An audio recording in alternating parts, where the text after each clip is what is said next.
د لښکرګاه ښار اوسېدونکي نن په دې تالار کې راټول سوي څو د لښکرګاه ښاروالۍ ریاست له لوري د ترسره سوو فعالیتونو او راتلونکو پروژو په اړه معلومات ترلاسه کړي. د غونډې پر مهال د لښکرګاه ښاروالۍ ریاست مسوولین ویل چې روان کال به د 12 پروژو له لارې د 1.8 میلیونه افغانیو په ارزښت پروژې پلي کړي. د لښکرګاه ښاروالۍ د انکشافي پلان له مخې موږ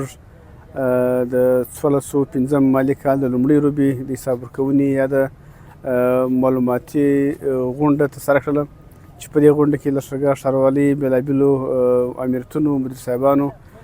خپل پرزنټیشنونه وړاندې کړل چې د هرې برخې پرزنټیشن کې د هماغه برخې معلومات ځای پر ځای شوي وو.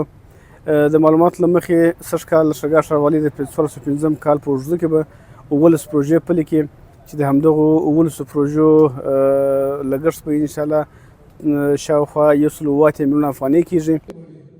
د لښکرګاه ښاروالۍ د انجنیرۍ برخې مسوولین هم ولس ته ډاډ ورکوي چې ټولې پروژې به د ټاکل شوو معیارونو له مخې پلي او بشپړې سي څو ښاریان ترې د اوږدې مودې لپاره ګټه واخلي. څنګه چې تاسو په جریان کې یاست لښکرګاه ښاروالۍ په هر مالي کال کې لسګونه پروژې ترسره کوي چې په روان مالي کال کې به لښکرګاه ښاروالۍ څه کم 12 پروژې ترسره کړي. د لښکرګاه ښاروالۍ مسلکي انجینران لري، د نظارت ټیمونه لري، مراقبت ټیمونه لري. انشاءالله الرحمن یادې پروژې په پوره دقت د BQ او قرارداد مطابق د نظارتي انجینرانو له لوري د اړوند شرکت په شتون کې ترسره شي.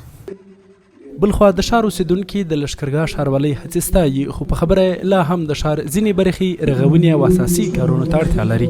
د ښاروالۍ کوم فعالیتونه چې اوس یې تشریح کړله او یا یې موږ وینو انشاءالله اول موږ که وکیلان دي او که د سیمې خلک دي انشاءالله تر ډېره حده پورې خوشحاله دي د ښاروالۍ د کارو څخه. زموږ په ښار کې غوښتنه دا ده چې ښاروالۍ نوره هڅه هم وکړي، که ښاروال صاحب دی او که ښاروالۍ ټیم دی او که همکاران دي نور هم هغه کم کار چې په ښار کې کم ځای ضرورت دی هغه د ضرورت ځایونو ته رسیدګي وکړي او د کال په جریان کې هغه جوړ کړي او ترمیم کړي. و چې دغه کارونه یې کړي دي دا چې اوس دوی یاد کړه